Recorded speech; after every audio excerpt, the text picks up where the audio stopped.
So let's see, 1, 2, 3, 4, 5. Guess one more will do it. Anyone? Hi, Nancy. And any word from Mark Berkowitz? You're muted. Oops, something just restarted. I know Miriam is here. Marcia said she's unable to make it. Good morning, Colette. Nancy, can you unmute yourself? Oh, maybe,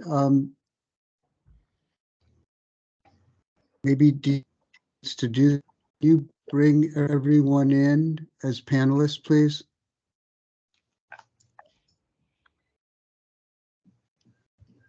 I should be unmuted now, Bennett. There you go. Excellent. And Mark is here. Wonderful. I know Dave Delory has been struggling working with DCP to try to find a way to get on. He's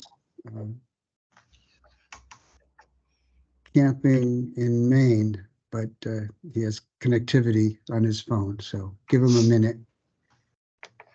Rafi, good morning. Mark. Morning. Does he have the dial-in information to call from Maine? It might be easier than the internet. Yeah, he does. Yeah. Yeah, I sent it over to him this morning.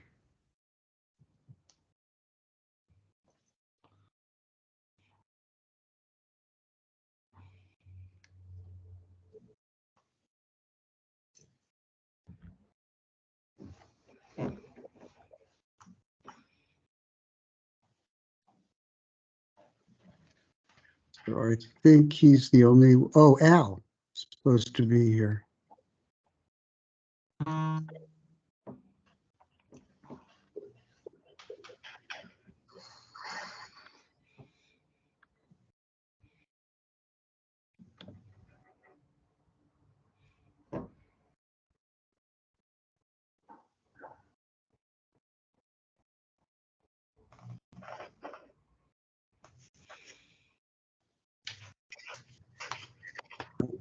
That might have been him.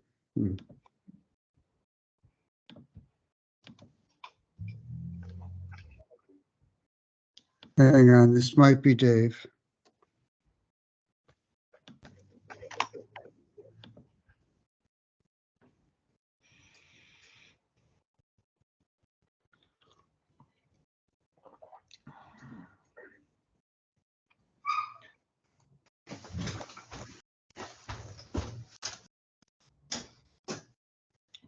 Hi, It's me. Dave, did you get the call dial-in number?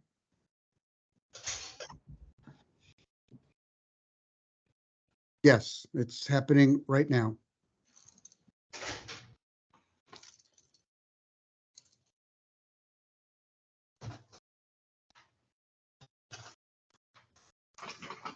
Yeah, so this is Dave. He says that when he dials that number, it doesn't accept the code to get on.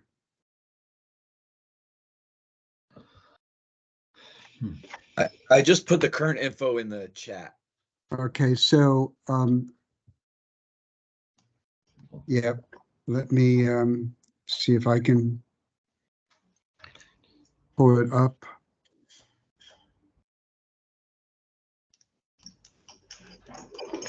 Okay, so 860-840-2075.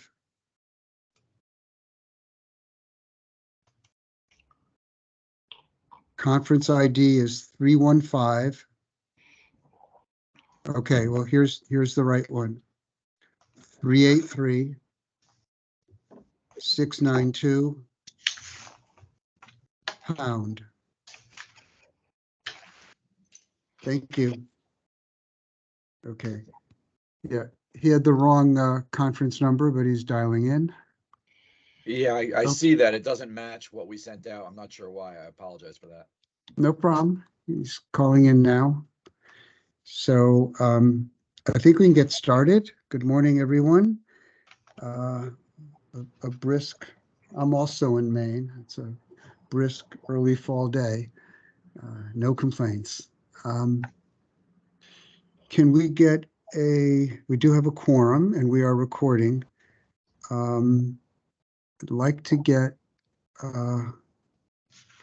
approval for the minutes, and of course I don't have them up. Give me a second.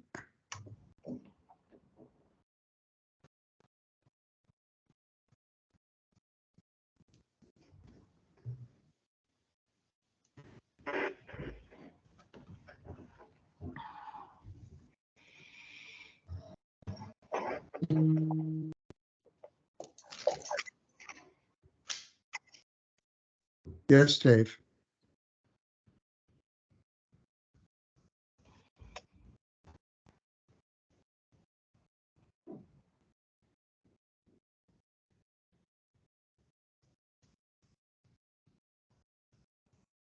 Yeah. Jason, it's still not taking that code. That's weird. Yep. Let's see. Don't they have rotary dial still in Maine? You're not on rotary dial, are you, Dave? No, he's using his iPhone. He's Oh. good. Oh, it's an Android, excuse me. Okay. All right, well, I can put Dave. Yeah. Yeah, Jason, can you try dialing in yourself or have someone else do Yeah, it? yeah. I'll give that a try. Bennett, I mean, if nothing else works, I mean, I suppose you could have David call me and I put him on speaker Yeah. or something like Yeah, that. why don't you do that, Dave? Call Rafi for the moment. He'll put you on speaker until we get this sorted out. Thank you. All right. Apologies, folks. Technology, when it works, is always great. We'll get through. So we do have a quorum.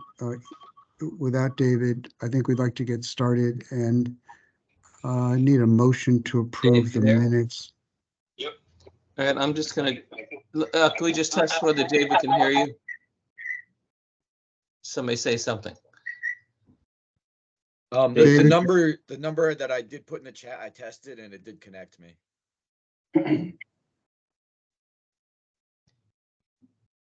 Dave, can you hear what anybody's saying?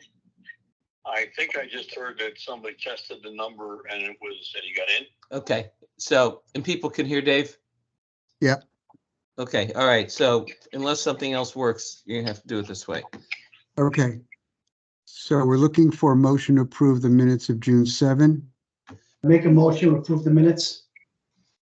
and that was Ben, and we need a second. Second. Mark Asnes, any proposed changes to the minutes? Spacebar. Can I ask, is Al in the meeting? Yeah, he's not here, and I haven't heard from him. He was supposed to be here. I mean, he told me he would be. Okay. You're muted. Maybe Oh, goodness. one of you or Rafi can try calling him, get him on a conference. Okay, we have a second for the minutes. Yeah, me. We had a second from Mark. Yep. And any changes, corrections? If not, all in favor, say aye. Aye. Aye. Minutes approved unanimously. Dana, do you want me to try and call Al? Yeah, would you please? Okay, I hope I'm not gonna lose Dave in the process. You should be able to do it at a party. I'm not as good at this as you are. Yeah, well, I can't do that and jockey here, so trust you'll do fine.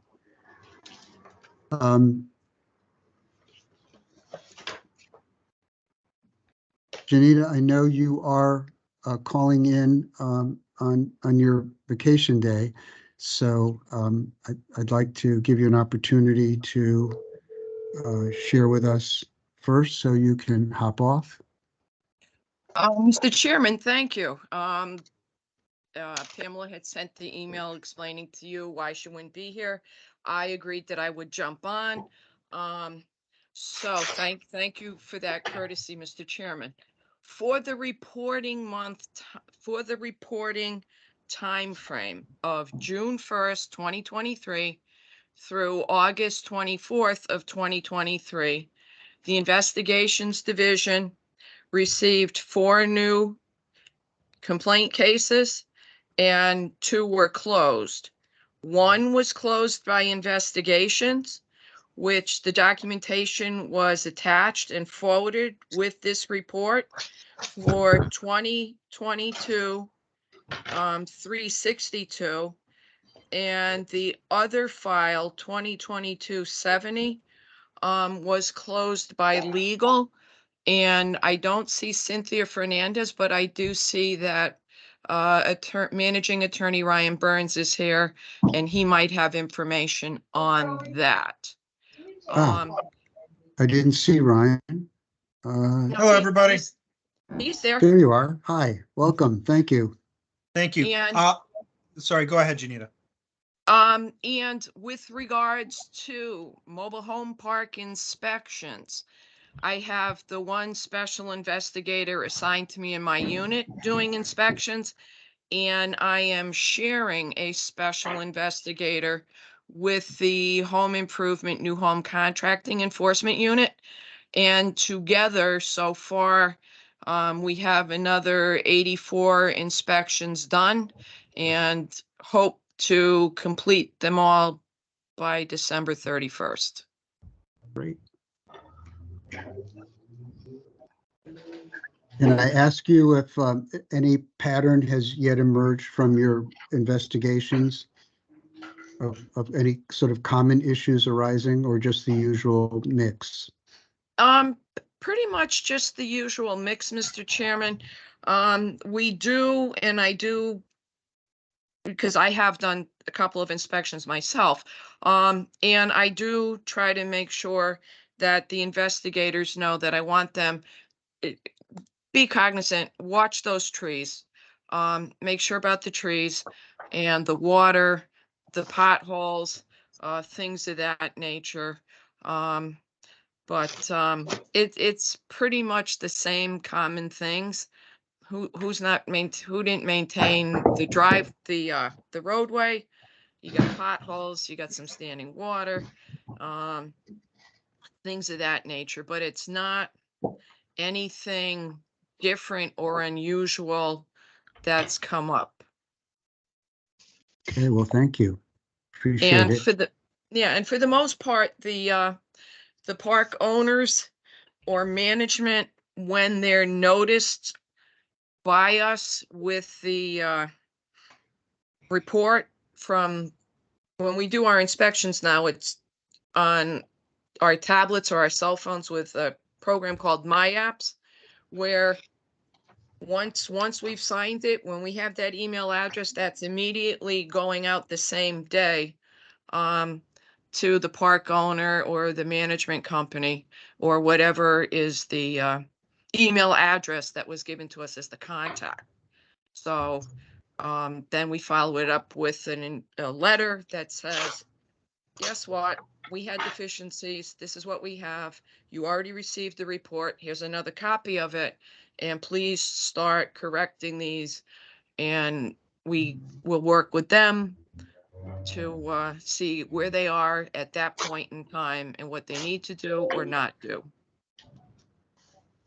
Great. Thank you.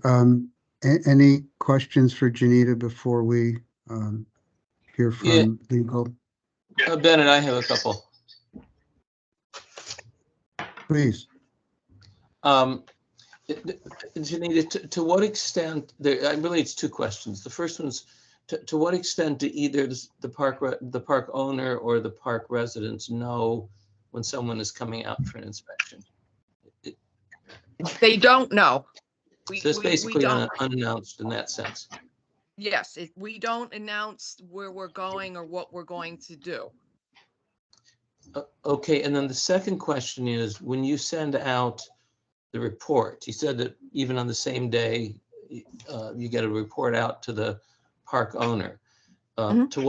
To what extent do the residents know that there has been, now it's after the fact, that there's been an inspection that's resulted in a report, and to what extent is the report available to them, or could there, or is the way that they would, well, let me just start with that question. Is there a way that they would know there's a report that might perhaps have or instructions to do something different?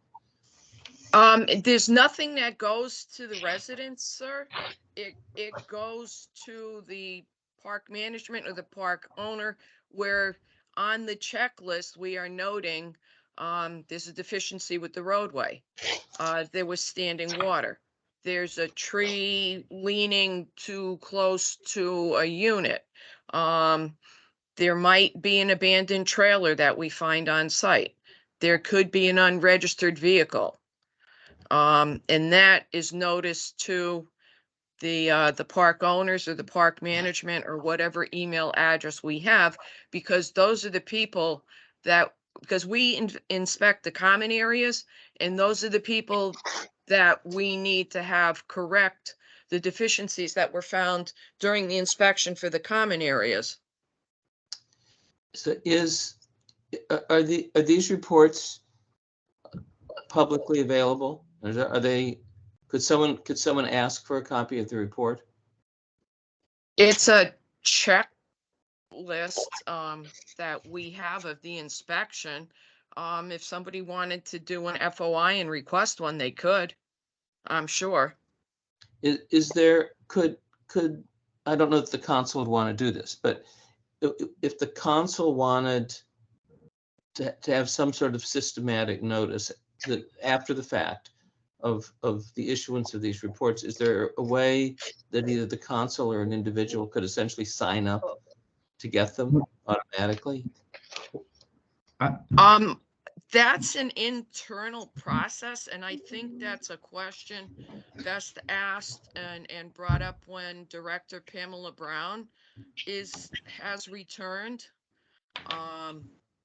Because that's not anything that we've ever done prior. So that would be a question for the chairman to put forth to Director No. Brown for consideration. Well, I'm against it. Thanks.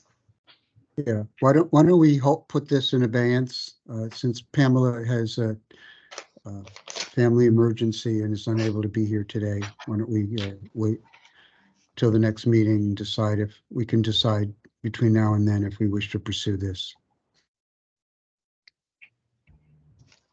Any other questions for Janita so we can let her go? I have a couple to take. Can you hear me, Bennett? Yeah, can hear you. Okay, so in the last meeting, I believe, I asked if there had been any progress on resolving the complaint from Evergreen Springs that was submitted by Ernie Schmidt quite some time ago now. At that time, I think I was told that it was submitted to legal. And I haven't heard anything more about that. I was wondering if anybody could shed any light on it. That file was forwarded to legal, and that's all that investigations would have about that. And that's a pending file, so I don't know what Attorney Burns would have to provide for that. Can you tell from your records when that complaint was filed? Since I don't have that screen up to go research, I couldn't tell you, sir. I'm sorry. I'm supposed to be on vacation and I'm trying to fill in for Pamela.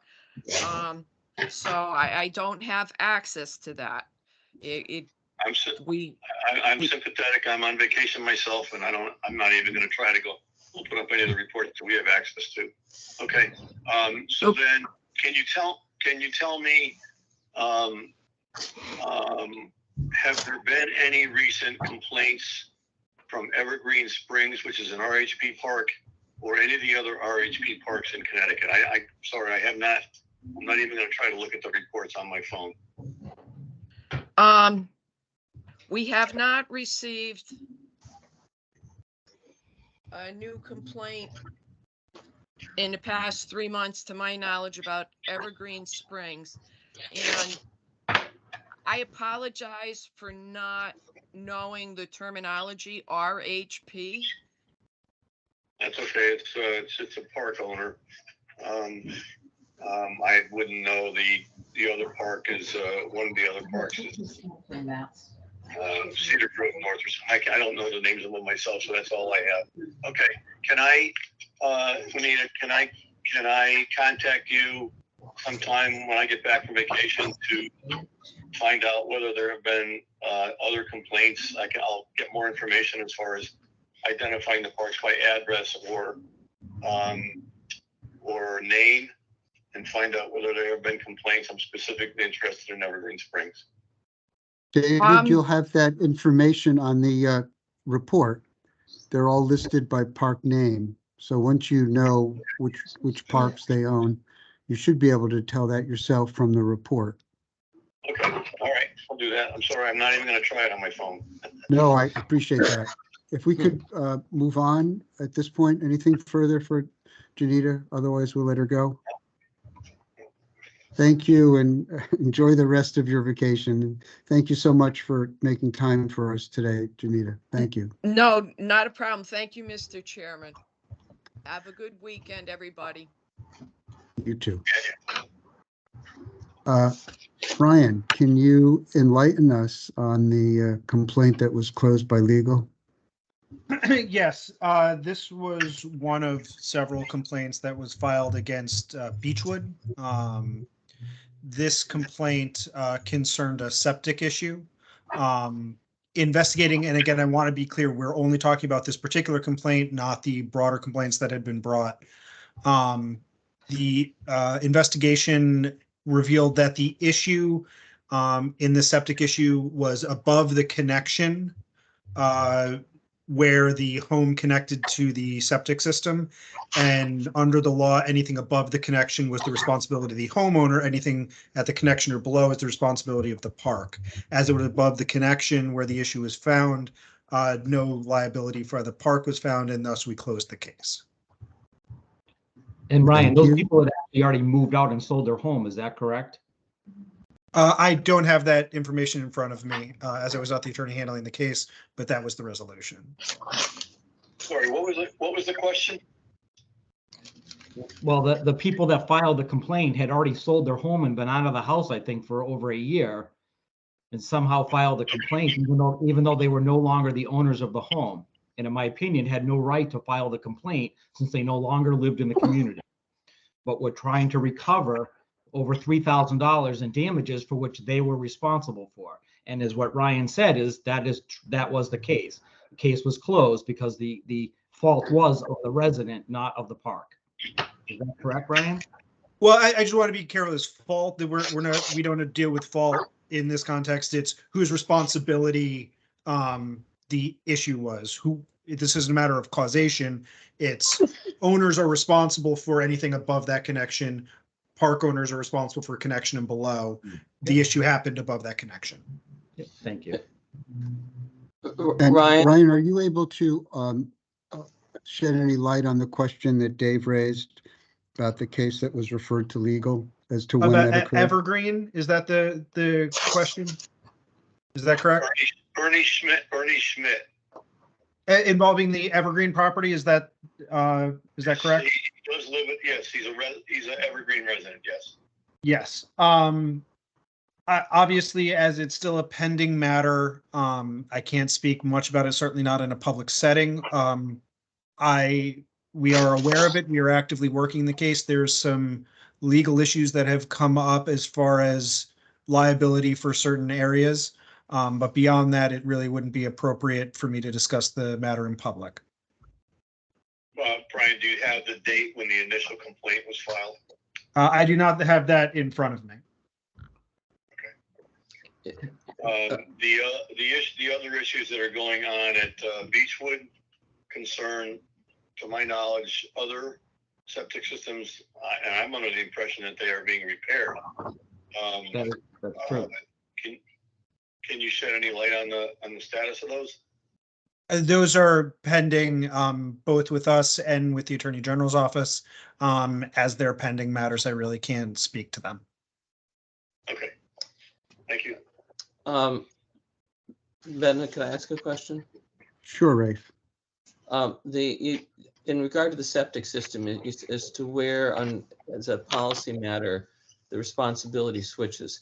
I don't really know much of anything about septic systems, but when you say, when you're putting something on one side or the other, where is this connection that you're talking about? In other words, where is the line drawn? Could you say in lay terms for someone who's not familiar with septic systems? Again, you're going to get a little bit outside my area of expertise here, but generally the septic systems that are installed in these mobile home parks are communal systems, and they usually have some sort of pipe connection that comes up, and then the house will come and connect to that pipe. Where that pipe comes to connect to the communal system, that's where the dividing line of responsibility is for individuals versus the park. Okay, So, and that connection is an above ground connection, and it's just like Yes. something attached to the house. No, it's above ground. It's above ground. I'll Yeah, defer there's a pipe that comes out, Rafi, there's a pipe that comes up and a pipe that comes from the home. So my pipe goes up, the home's pipe comes down, and that's where it's connect. And the point of connection, which is really how it is in almost every state that I know I operate in, it's where the point of connection. And the reason it's like that is because most of the backups are from people flushing things down the toilet into septic systems that they shouldn't be. So in this case, the people had flushed things into the toilet and that weren't flushable and caused a backup in their own home. It had nothing to do with the septic system itself. Okay. So but the connection, I guess I was trying to, the connection is above ground, not on. If it was an underground connection, then it would be the park owner's responsibility. If it's an overground connection, above ground connection, it's the resident's responsibility. Is that what they're all connected? They're all connected above ground. You know, they're all, So- a pipe comes up and it's connected above the ground and then below the trailer. You know, I don't know how else to explain it. Okay. Okay. No, that helps me. Thank you. When you mentioned, Brian, you said there were some legal issues. I think this was in regard to, I'm not sure what that was in regard to. the Evergreen Right. matter. Attorney Schmidt. So could you say more about the legal issues, even if you can't say anything about the specific complaint as to what the legal? No, until the department publicly announces its position on the issues, I don't think it's appropriate for us to have open discussion of the policy. So once a determination is made on how to proceed with the case, we'll share it with you. I would hope at our next meeting, and we could have more at that point, but until the matter has been resolved, it would be inappropriate at this time. I guess I would just ask you to pass this back, because there have, certainly in the past with this council, a legal issue that is in a sense detached from the complaint. I mean, even though you're looking at the legal issue because of the complaint, the legal issue in some sense is bigger than the complaint, because it may apply to many theoretical possible complaints in the future.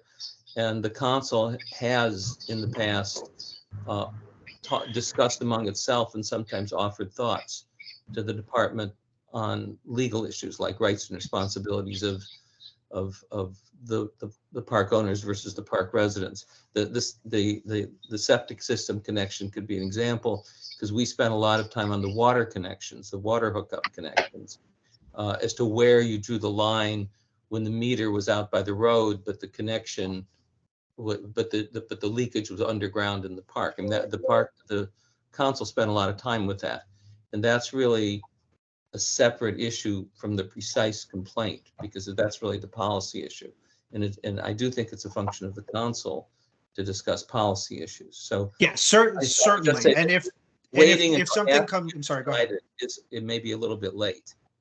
In some sense, the time for the council to offer an opinion, if it has one, would be before you resolve the policy issue. I would just put that out there, and you might want to talk about that in-house. Certainly. And what I'll say is certainly both, if a case is filed or if an issue just comes up, if it's a matter of policy, certainly we would consult with the council if it's not a clear legal issue. Obviously, if once a complaint's filed and it's a clear, legal responsibility issue, the department has to make a determination whether we can bring a good faith complaint. But beyond that, certainly we will involve the council as much as we can in any policy discussions. Thanks. So Thank you. Any further questions for Ryan before we let him go as well? is it open to general points, or should I let sorry? Ryan go? Is it open to general conversation, or should we let Ryan go? I think we should let him free if we can, or if you have questions for him, by all means, Mark. I don't have a question for him, but I have a question regarding the conversation that we just had and why we're having it. So we can let him go and he can have it, I guess, if he wants No, to. go ahead. I think my biggest concern that I think as a charter, we're supposed to be promoting our industry, right? That's what we're supposed to be doing. And I agree with Rafi, which is usually unlikely, but I do agree with him in that we should be having bigger policy conversations, because I think, over time things could change. And I actually like his conversation or question about where the point of connections are, because that's always a big conversation that we have with our residents, who's responsible for what. It really is clear, but it does come up a lot. But I'm concerned about how often we talk about like a complaint about a road, or we should only be talking about general things that are affecting the industry, not an inspection that the DCP does about a tree that's hanging over a house. If you guys want it one-sided, let me bring all the complaints I have from people brandishing guns and threatening to kill dogs in the community. Let me bring those people. Let me put those on a list. Let me bring the people who haven't paid their rent in 18 months. Can somebody mute, please? Thank you. So again, it's very one-sided when we get to these inspections or people making complaints about a pothole. If you're going to bring those things, they have nothing to do with improving the industry here.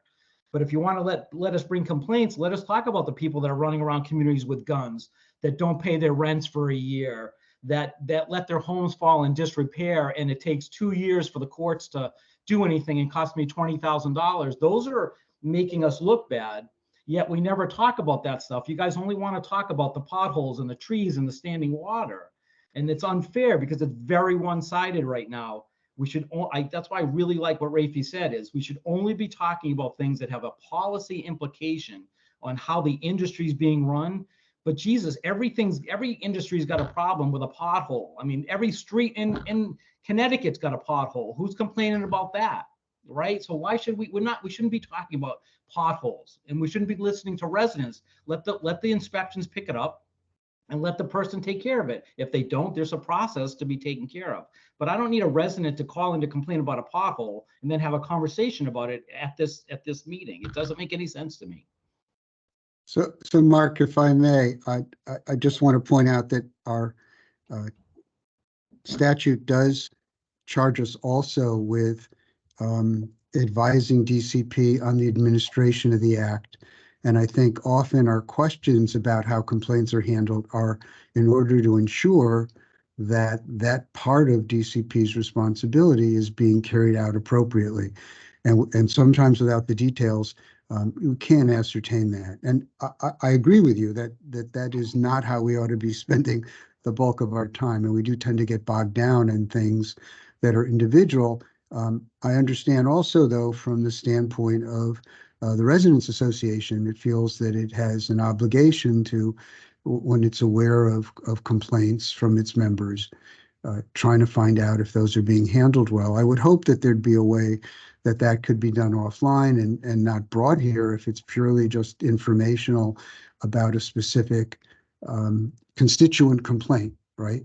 So I think there's a little bit of a mix going on here between the higher level charge of the council and the sort of representational aspect of some of the members. With that said, I also agree very much with what Rafi said about our role in helping the department work through some of these policy questions. Over the decades, we have done that on a lot of really critical issues. Certainly the underground pipes, issues like removal of oil tanks and mandatory insurance, et cetera. Novel issues that come up that seem to sweep across a range of parks and are not limited to one individual complaint. Exactly.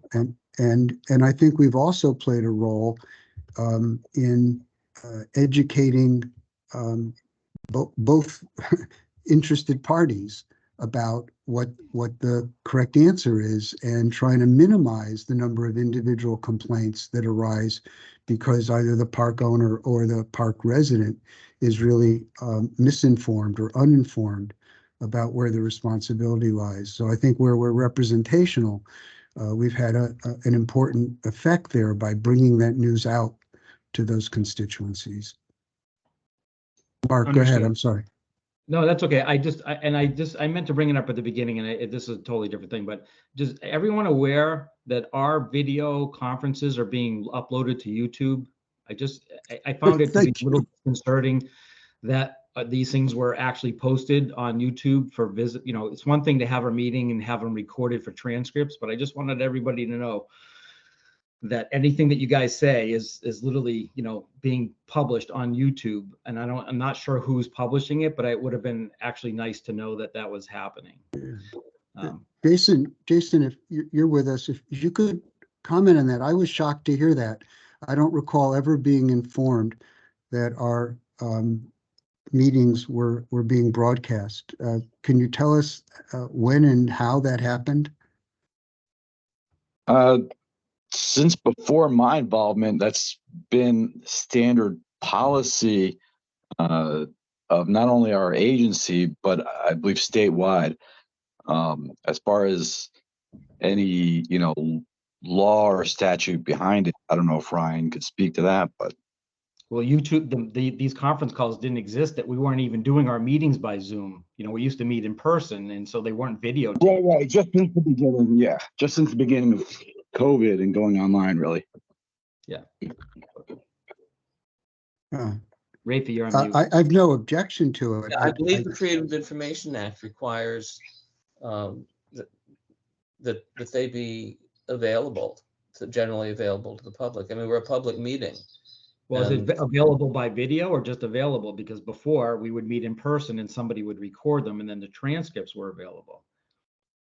The reason I say it's disconcerting is because people's homes are in the pictures. People, you know, there's personal things that are on video that, you know, that's why I'm now using a background and not my office, because I have certain things that I wouldn't want the public to see. And it just would have been nice to have been told that they were being published for, you know, in video. I don't care about the audio. I care about the video part. Yeah, but Mark, I'm not disagreeing with you about the fact that people should be told. I mean, we should all know what happens with the video. But I think I was merely saying I think that the videos, given that there's videotaping, and which is a result of having Zoom meetings, given that there's videotaping, I think that there may be a requirement that it has to be publicly available. So your advice is well taken. If people don't want, if you don't want your background to be seen, then you need to obscure it. Yeah. Wasn't that part of the Public Information Act? Has to be. Yeah, that's the Freedom of Information Act. Right. But I think that when I think a lot of this was more fully filled out during the pandemic when everybody was on video. So, you know, and Mark's right. I mean, before, I think all that happened was there were tapes made, and there really was no way to post the tapes, or at least nobody thought about that. Once they started requiring that you videotape them, and the video, you'd be able, as a member of the public, to be on and observe the videos, which was the case during the pandemic. I think that changed the practice. I mean, I have to start wearing makeup now.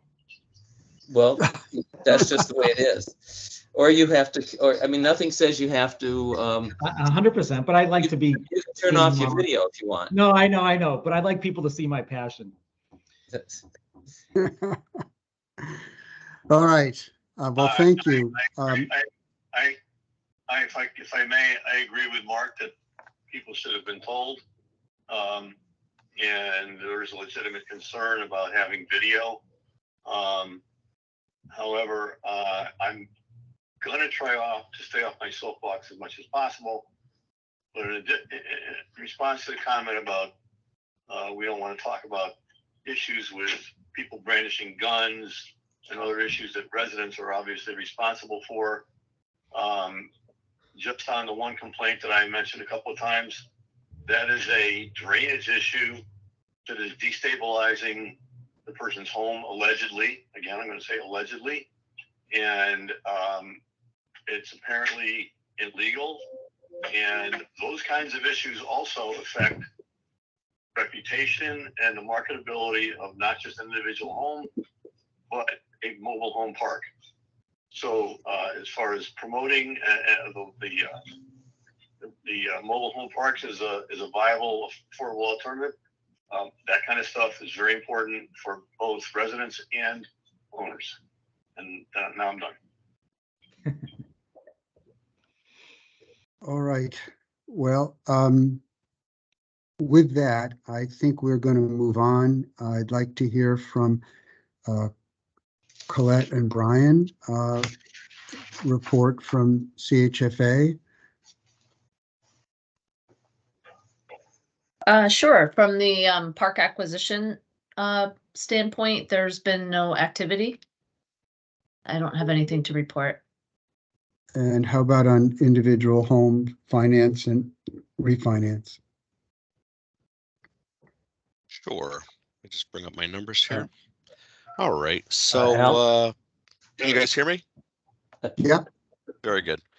All right. Our partners at Capital for Change have received 4 new purchase applications since the last update 3 months ago, which brings the total purchase applications to 65 since March of 2021.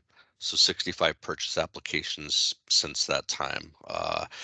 We had one, or they had one close during the last update. So the total amount of closed loans since March of 2021 is now at 13.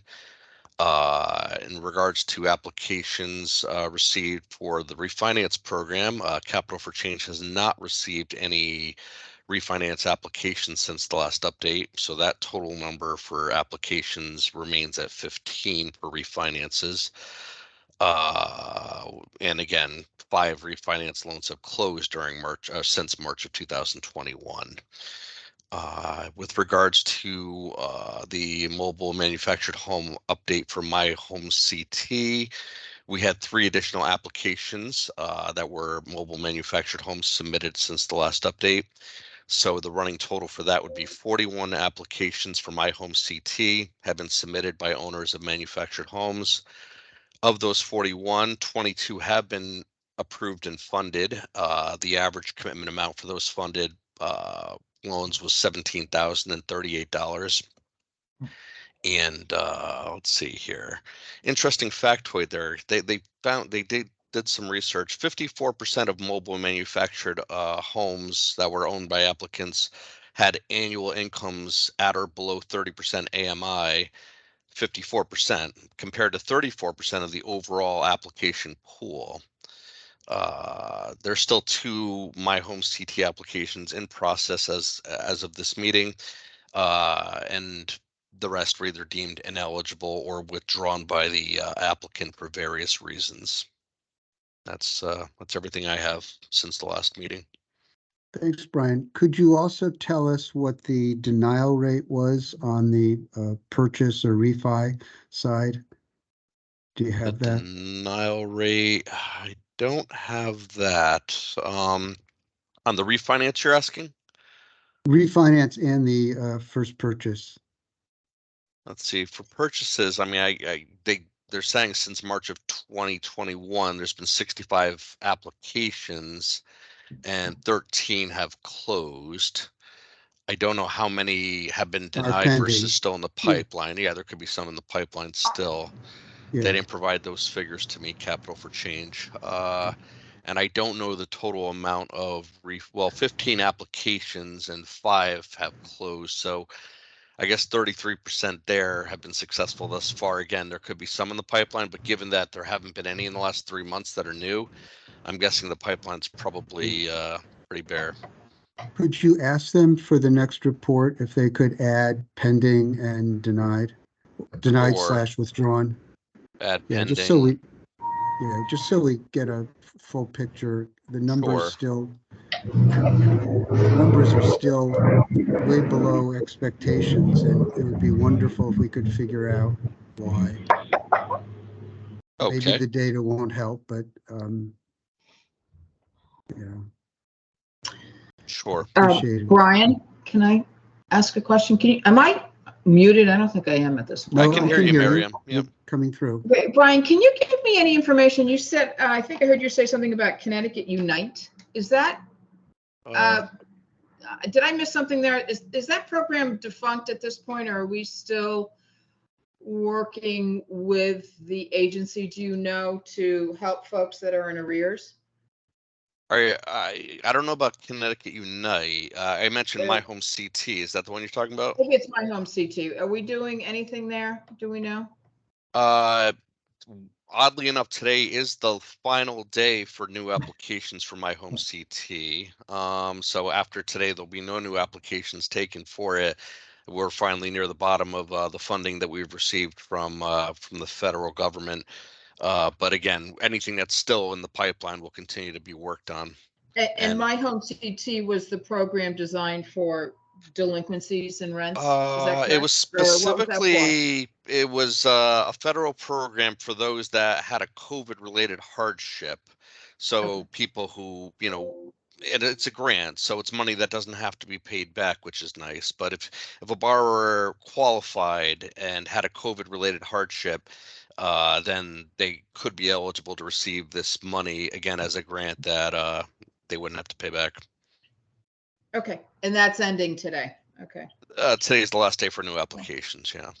And I this have is brand new information- news. Bennett, I have Yep. some information on that. My understanding, my understanding is that mobile home park residents who are renting their lot are eligible for the renters program generally. The renters program is called the Eviction Prevention Fund of Unite CT. It's run through the Department of Housing.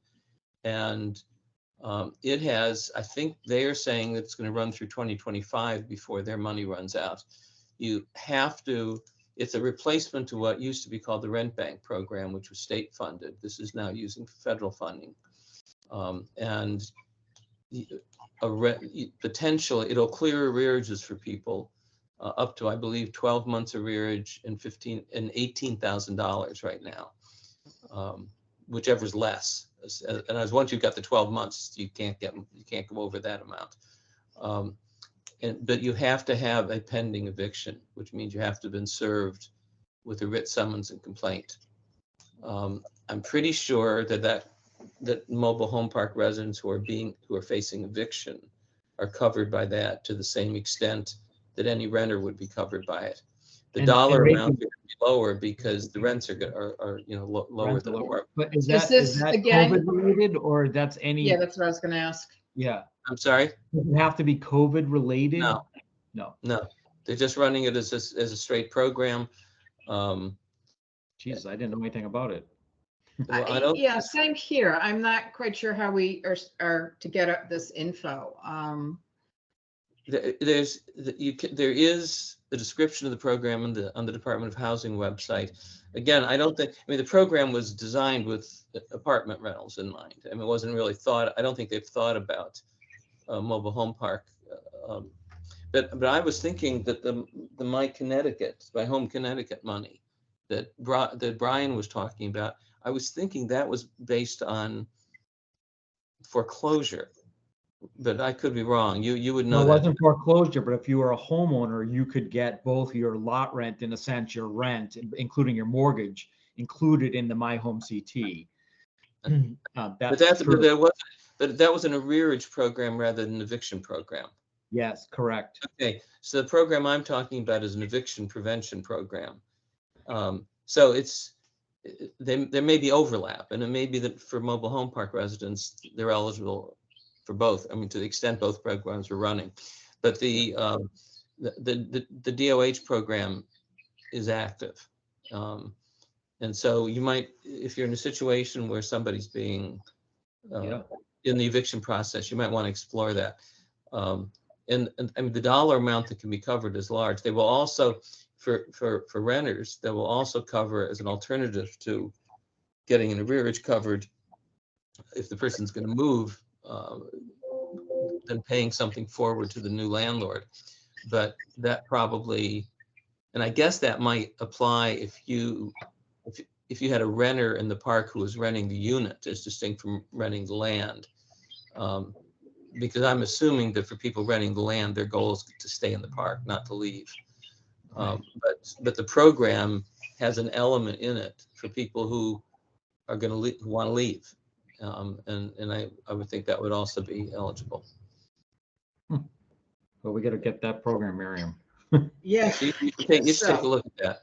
It's called Eviction Prevention Fund of Unite CT, because they're using the Unite CT money. But I have a different question for Brian about, I think I've mentioned this to you, about the task force on mobile home park, Maybe for Colette or Brian, I'm not sure whom, but yes. Well, it's for CHFA, and I don't know if anybody from DOH is on this. No, Jennifer's not here. The legislature created through the banking committee. The legislature adopted a task force that's staffed by the banking committee, but it's a statute that says there's supposed to be a study of making bank financing more available for manufactured housing. It's not necessarily about mobile home manufactured housing, but it's covering that. And there's supposed to be a representative of CHFA and a representative of DOH on that task force, which presumably has started meeting. I don't know anything else about it. I'm wondering if CHFA has designated a representative, and if you have any idea, CHFA has any idea what's going on with that task force, because it's apparently supposed to be an effort to break into banks' resistance to financing mobile home purchases. I mean, we do have staff that follow. Colette, go ahead, please. We do have staff that follow legislative changes, so they're aware of it. I don't have any personal insight onto where the status of it is or who the designees are. Could you find out who the CHFA representative is? Because I will check in with our legislative staff and see if what movement has occurred. Okay, if they're unaware of the statute, you should have somebody call me. No, we're Rafi. We're well aware of the statute. You're aware of it? And Okay, changes. good. Yeah. Yep. Thank you. All right, and Al has joined us. Good morning, Al. I didn't realize you were on. You able He's to hear muted. okay? You're muted, Al. It's muted. Oh, God. There you, nope, you're still muted.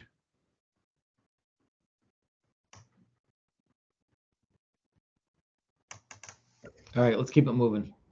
Yeah, if look at the top of the screen, you should see an icon with a microphone. If you click on that, it'll unmute you, or maybe it's Okay. on your bottom. There you go. I got it. Good morning. How you doing? All right, welcome.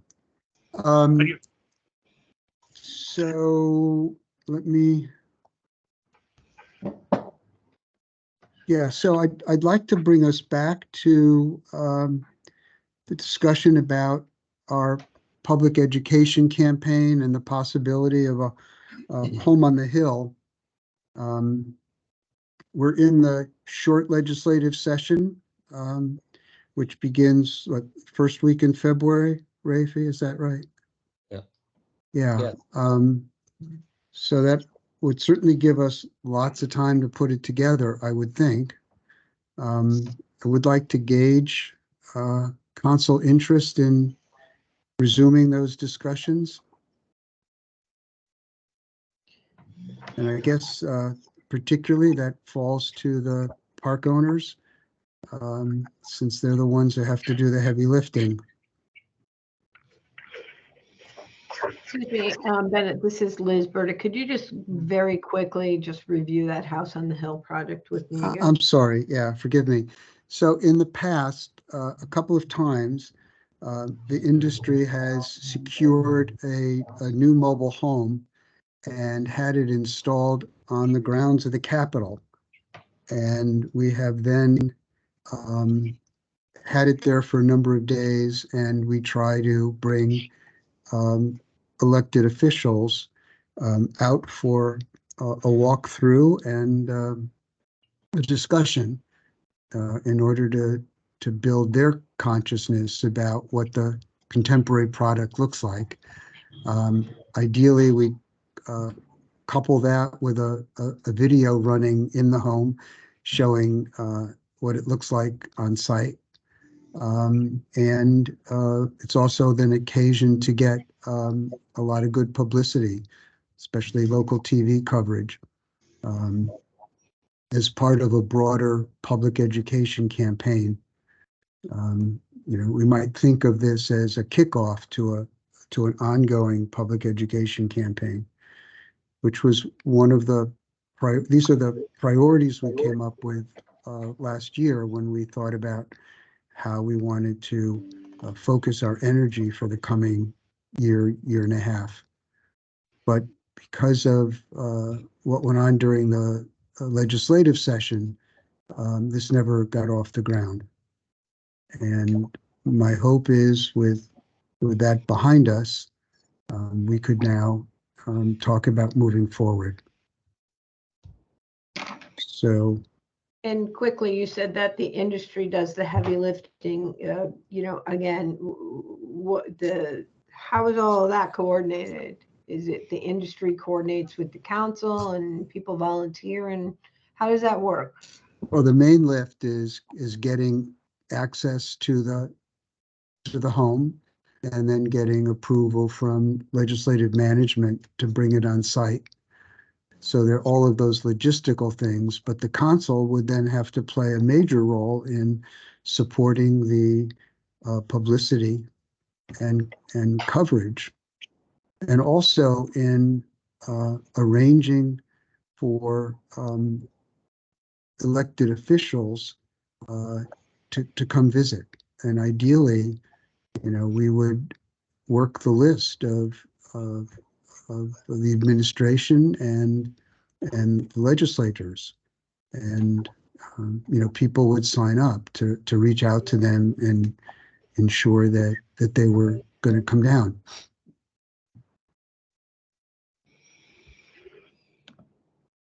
It does take an awful lot of planning on both sides. So it is, I would say now is the latest we'd want to make a decision about whether we're going to go through with this. But is there, this is Mark Berkowitz, is there an appetite on this council to do that? I know how we feel in the industry, and we feel that might be something down the road that would be beneficial to us, but I haven't heard anything from anybody else thinking that may be beneficial. So, go ahead, Mark. Well, the survey that we did last year showed the highest level of support for it, but it's a fair question if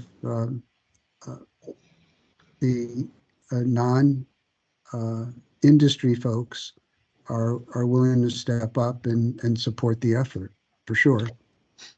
So if I just may, because I feel like some of this is going to fall on me personally.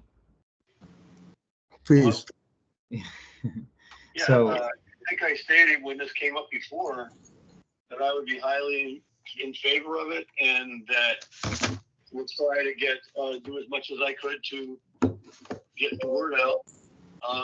And as far as outreach efforts go, I think, Liz, I think, we're talking about trying to get legislators and members of the administration to somehow focus on mobile homes as a solution to the affordable housing issue. But I think one of the most important outreach efforts has to go to local government. So perhaps, having a home on the grounds of the state capitol. I mean, there's nice mobile manufactured homes that are being constructed at a price that makes them more affordable than stick-built housing. But to me, it's the local governments that need to be convinced of that. And so I'm all for them. Like I said, like Ben said, I'm not one that has to do the heavy lifting of getting it to happen. But I think it's a good idea, and we're trying. Dave, I agree with you, and I think, regardless of what efforts we put forward here in the council, doing it on a local level, at times like when you've had Senator Blumenthal come to Connecticut, perhaps setting up a tour and having him see some of the communities and homes would be something nice for him to see on a local level.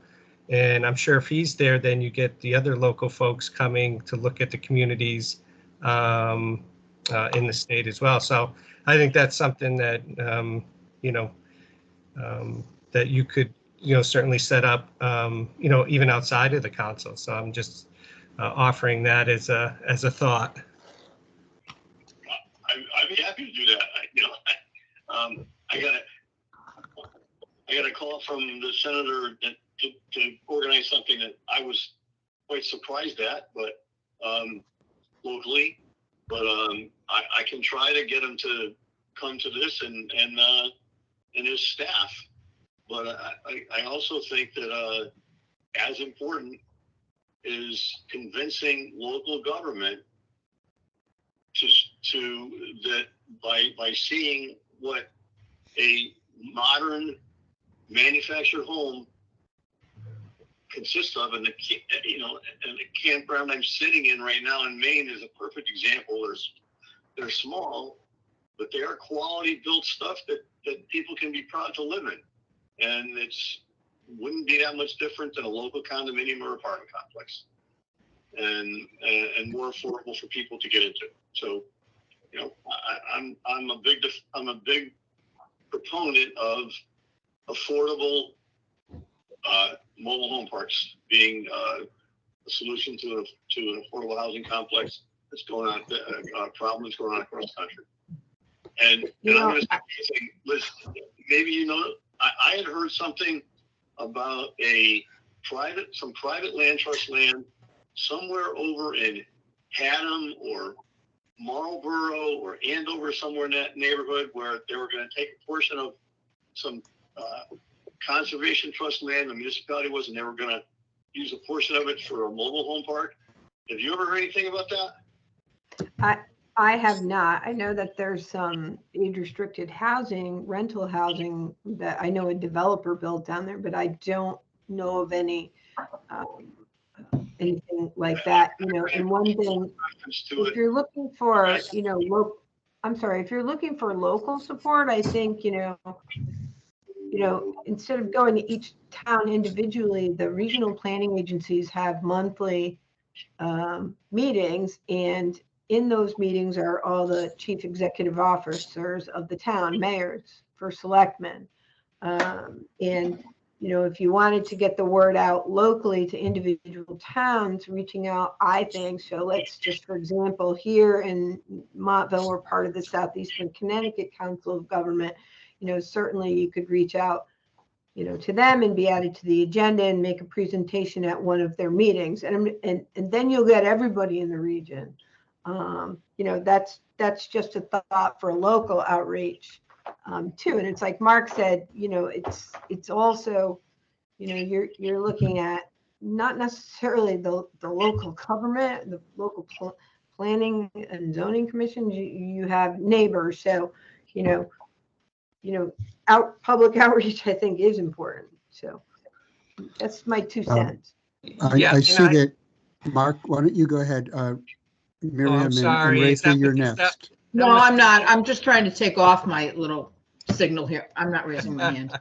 So all I was going to say is, I mean, Dave brings up I think, an issue that's going to continue to hinder the industry unless it does start getting addressed, which is local zoning, right? And that's really what it comes down to. I mean, we could show them our nice homes, but if they're not going to allow density and mobile homes by right in their local zoning, which I don't think there's any town that does, except maybe North Wyndham might have some something in their regulations. It's going to be difficult to grow the industry. I think, I know the folks on the industry side would probably agree with that it's in order to put to build new mobile home communities is a very expensive venture. You could go through the affordable housing statute, but we all know that that's not an easy process. So, Dave brings up, what I'm hearing is, local zoning regulations when I hear concerns on a local level. So, Mark Asmus, you were about to speak. How could you tell? So I wasn't going to talk about the zoning issue, but obviously it's going to be difficult to promote an industry for which the towns within the state of Connecticut don't want you. So that's a tough battle. You guys know I just did an 830G. Thanks to Rafi. We just did an 830G, and it took us 2 years and $200,000 just to get to the approval stage. But it was a gross process by every stretch, mainly by the abutting residents, not even the town. It was worse from the residents than it was from the town. So we have an uphill battle there. But what I really wanted to say, which is unfortunately is a negative, but one of the reasons we stopped doing it last time was because of the proposed regulation of first right of refusal, but also the statewide push for rent control. You can call it rent stabilization all you want, but it's rent control. And my feeling is if rent control is going to go back on the table and it's going to apply to mobile home parks, we will not participate in the homes on the hill. Only because what purpose would I want to promote an industry for which a person like me can't earn a living? It makes no sense to me. So you're right in a sense, we have to start the process now, Bennett, but if in a month or two, I can already see it coming, that they're already starting to mobilize statewide rent control. If they're going to do it and it's going to apply to mobile home parks, I don't see how we can participate in anything other than spending the next 6 months fighting against that. So when I have rents that on majority are $500 or less, and yep, some parks are bad and they have them higher, but as a whole, our rents are $500 or less. If you're going to cap those rents, there's no way for us to promote the industry, because there'll be no way for me to build a community based upon what I know about the community we just got approved. It's not possible to earn a living and invest in making a mobile home park if you know that your rents are going to be controlled from here going forward. So if the council is saying, hey, as a group, we're not going to back it, and as a group, we're going to go to Jeff Luxembourg or whoever's in charge of the housing committee and say, hey, we don't want this to apply to mobile home parks, I'm in 1,000%.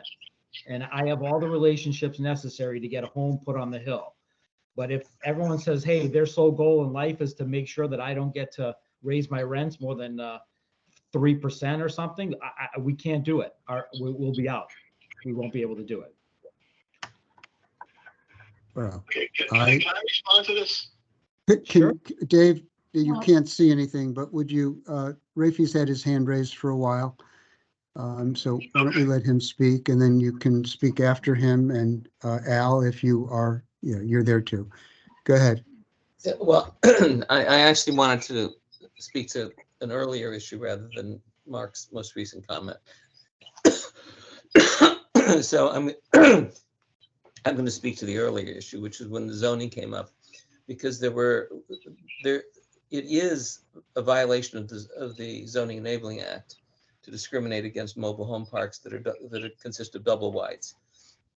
And there was a period, maybe 15 or 20 years ago, Mark Berkowitz, you may remember this, where we were trying to get the Attorney General to issue an opinion as to the legality of municipal zoning ordinances that had special rules for mobile home parks that did not match the state statute.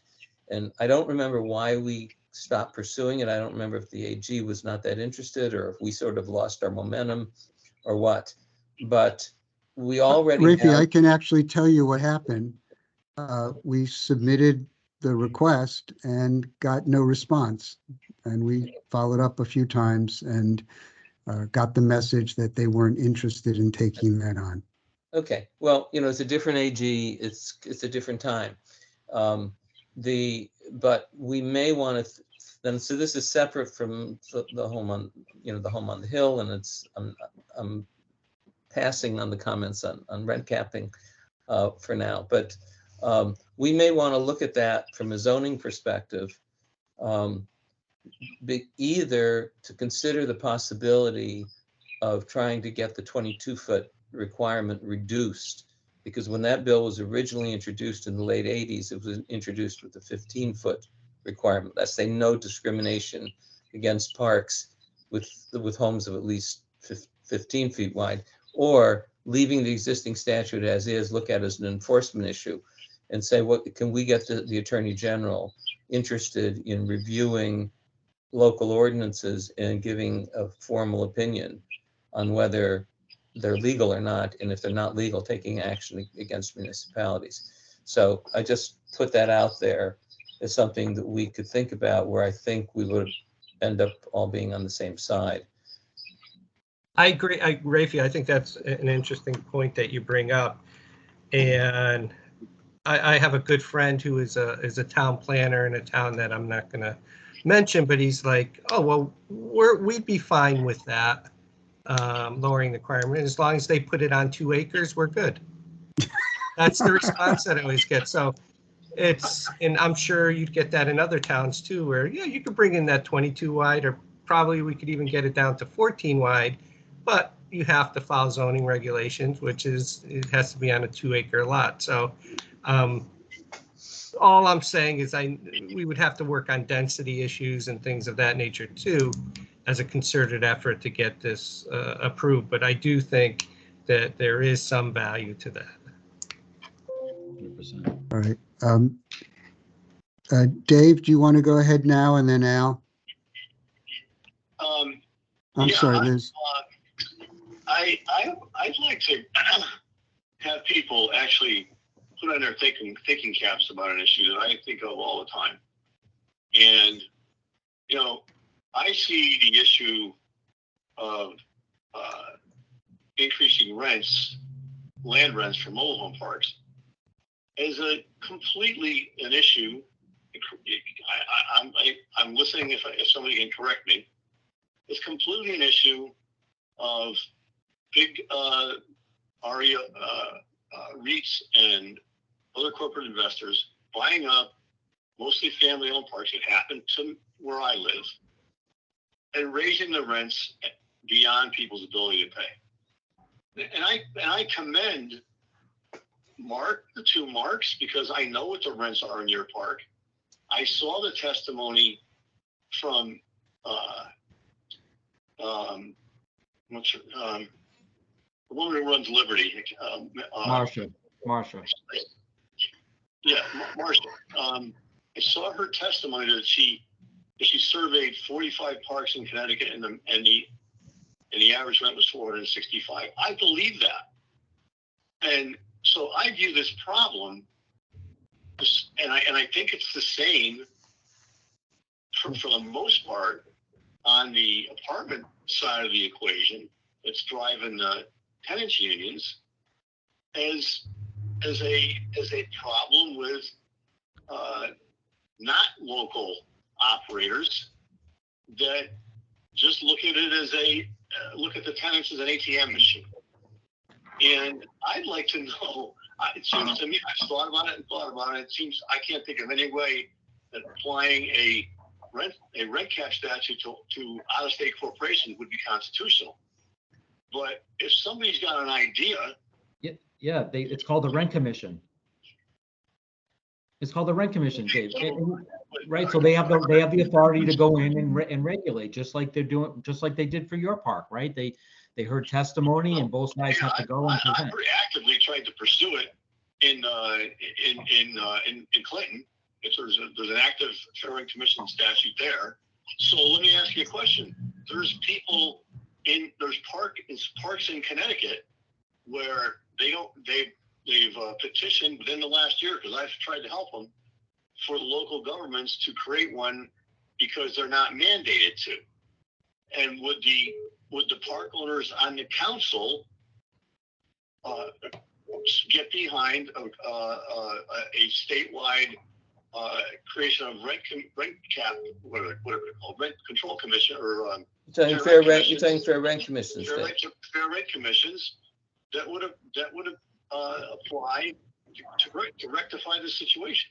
So what is the new law, Rafi? What was the amount of population they had to have?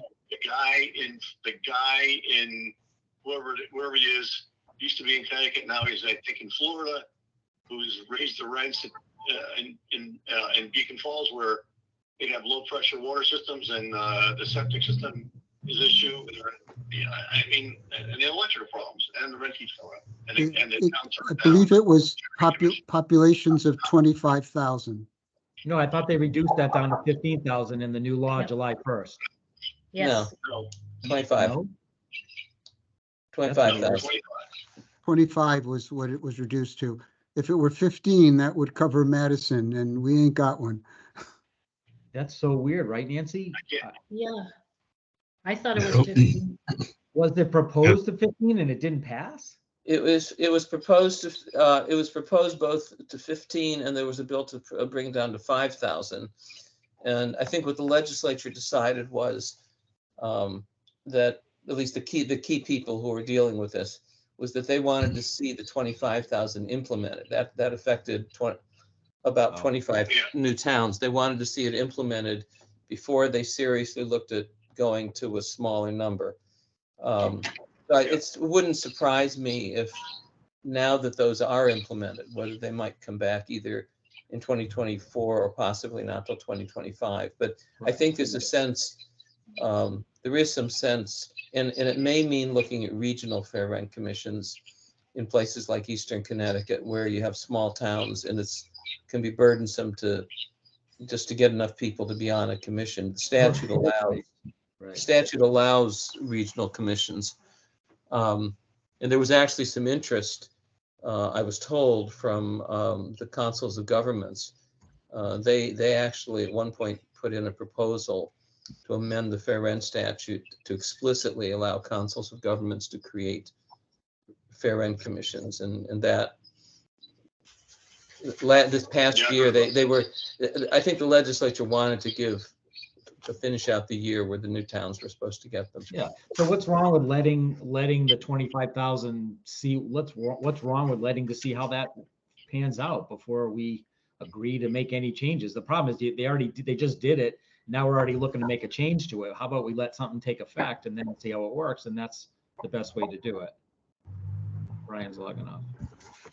If you're looking for an alternative to rent caps, then it seems to me there has to be staffing them up at this point. Yeah. Or appointing commissioners. Staffing up, appointing commissioners. I'd like to give Al a chance to talk. Dave, you're going to have to wait. I'd like to give Al a chance to talk, and then Liz. I'm sorry. Go ahead. Al? Yeah, I lost my screen for some reason. I can hear you, but I can't see anybody. Go ahead. Anyway, you were saying that 25,000 and Maroney and which is the senator, and Representative Smith, they were pretty much trying to push that. Last time I talked to him at a coffee talk he said it was still sitting at 25, and he didn't give me any specific reason why it wouldn't go any lower.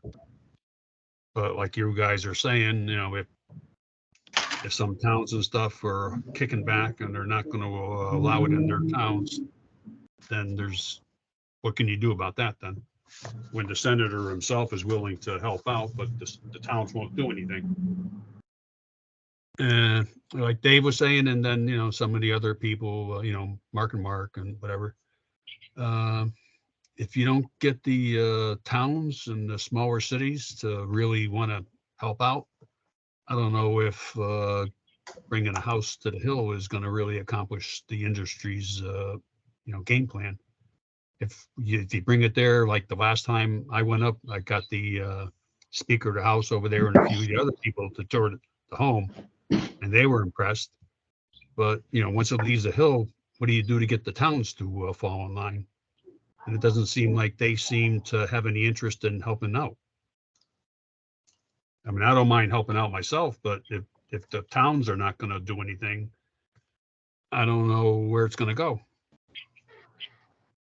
If I can just say, Al, you know, to your and Mark Berkowitz's point, I think this has to be part of the broader state approach to affordable housing, and we have to look at issues of density across the board, getting rid of, you know, one home on one lot kind of regulation, and we're going to have to make alliance with other forces that are working for the same kinds of changes at the local level. They're going to have to be mandated, and the legislature hasn't had the courage to do that.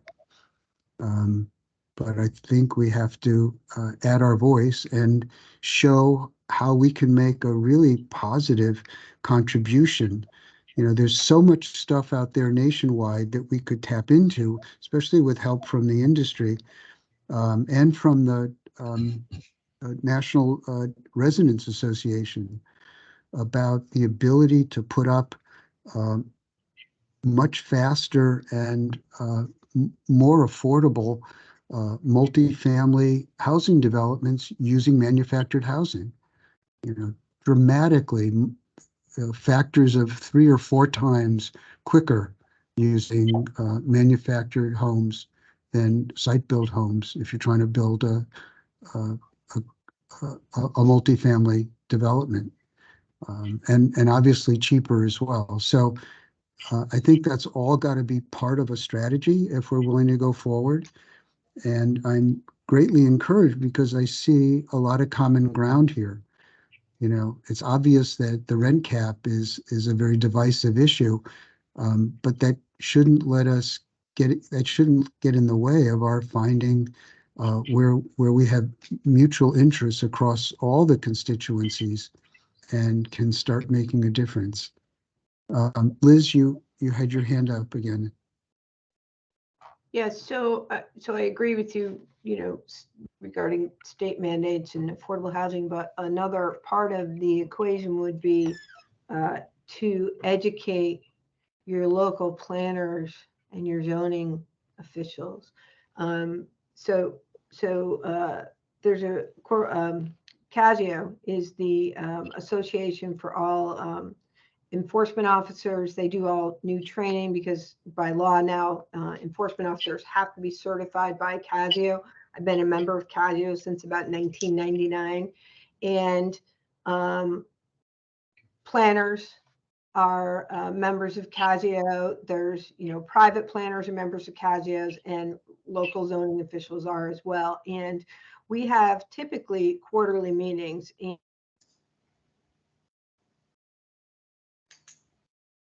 Last year that, you know, you think you know what's going on as a planner and as a zoning official, but maybe you don't.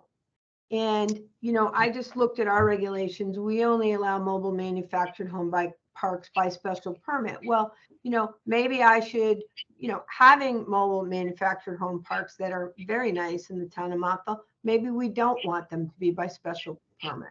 Maybe we want them to be allowed by right. But I think perhaps maybe reaching out to the board of directors at Casio and asking them to be, can we be a speaker? Can we educate your local planners and zoning people on mobile manufactured home parks? And there's a lot, planners are a little more forward thinking, I believe, now than they were in I've been worked in land use for about 27 years now. And, as some of the older planners are retiring and you're getting new planners in that are more forward thinking, maybe now's the time to reach out to those people. Because just for example, in my role, I write regulations. The commission says, hey, Liz, how about if we do this? Can you write a regulation? I'm also the one who goes through our regulations as a housekeeping project and makes recommendations to the commission. I really think you should do this. So I think that, that's going to be the role of how many towns do we have in Connecticut? 169. Yeah. I could be wrong, but educating those people. Casio meetings are typically well attended because they never used to be. And I'm gonna say, and I know I'm on YouTube for this, but sometimes if they were across the state and it wasn't a really, really important topic, maybe I couldn't go because it took too much time out of my day and my workload. But they have quite a few of them by Zoom now, which is really nice. Like the Fair Housing Act one was by Zoom. I know they do meet in person. They are meeting in person again. But I think that would be a beautiful platform to educate planners and zoning officials on what new mobile manufactured home parks are looking like. I bet you would get so many questions from so many people. You talk about, the enabling statute and you can't discriminate. Am I discriminating against mobile manufactured home parks by having them by special permit? I don't know. I don't know. So that's just a thought as being part of the equation, is to educate your local planning and zoning people. That's it. Thank you. Well, I think we are on the road to some interesting possibilities here. And I think we're going to run out of time soon. We've got a couple of other items to cover. I hear a willingness to keep working this. Yes.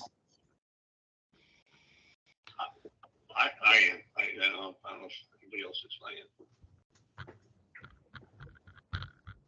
I'm sorry. Was that Dave? Yeah, that was Dave. I will help in any way that I can. I don't think it's something that should be. There's a lot of national interest in trying to figure out ways to solve an affordable housing crisis. I don't think the opportunity should be missed. I know it's a big lift for the park owners. It's up to them to decide whether they think it's worthwhile, but I will help in any way that I can. Hey, Rafi, mobile home parks, right, don't specifically qualify as affordable housing, right, unless they're under 830G? Right.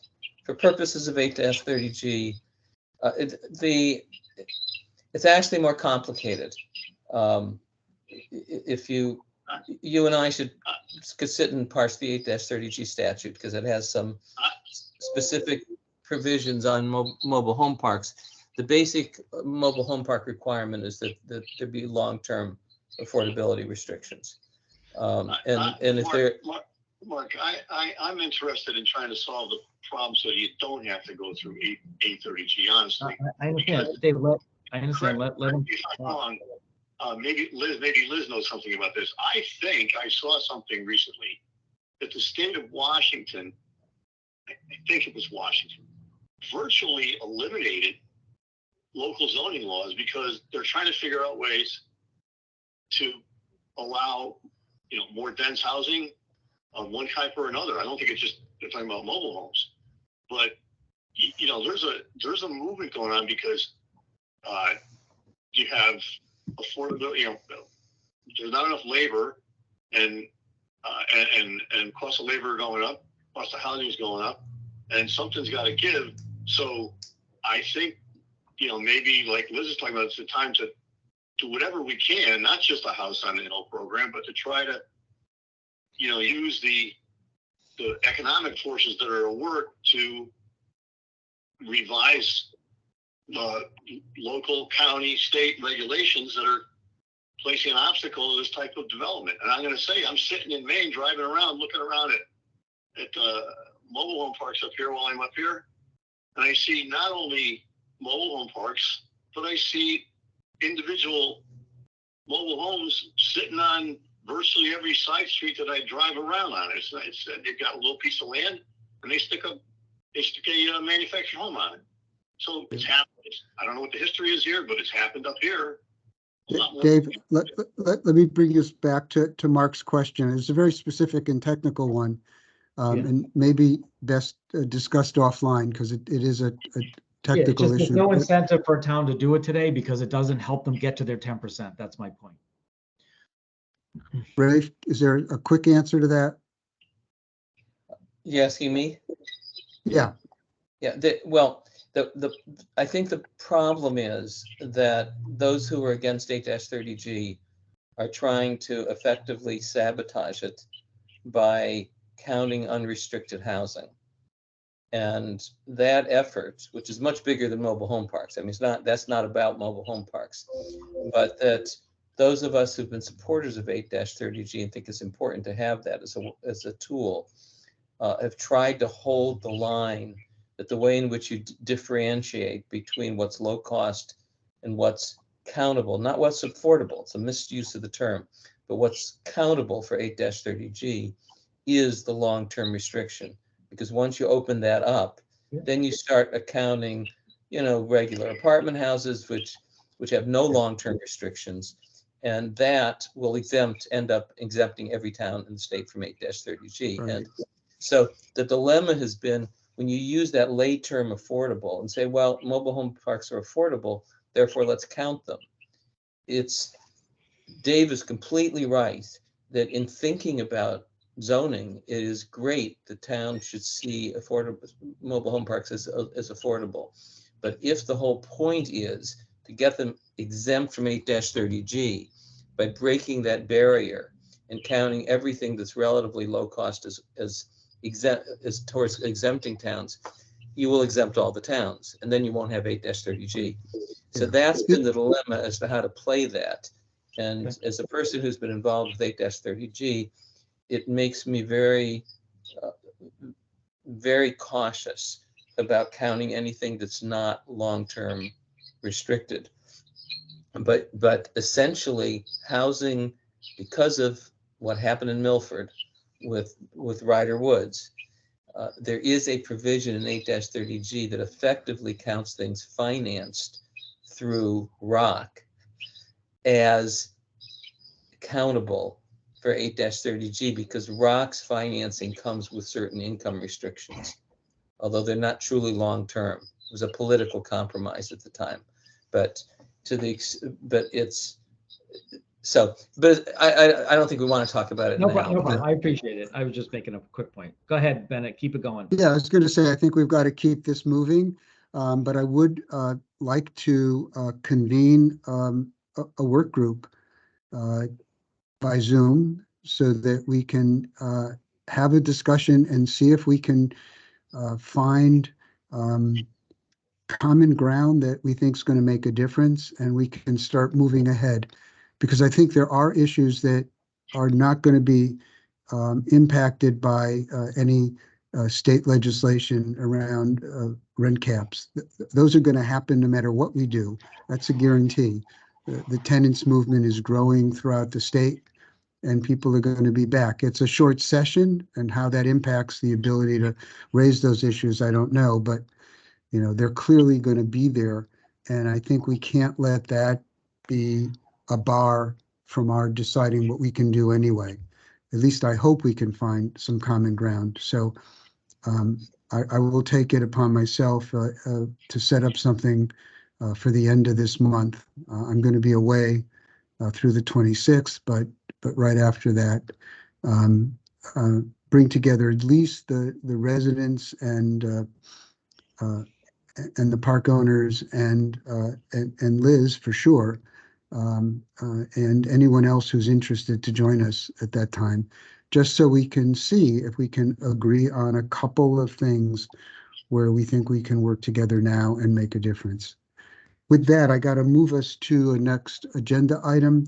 I sent out some time ago a list of categories of complaints to DCP, and I'm sorry that Miriam's not here, but this will speak to an issue that she's raised and that Mark Asness raised this morning about our needing to understand what's going on from DCP in terms of complaints that are raised by residents.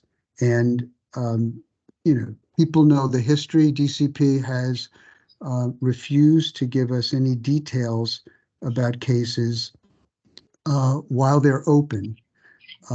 But for some time, they've indicated that if we came back to them with a proposal for looking at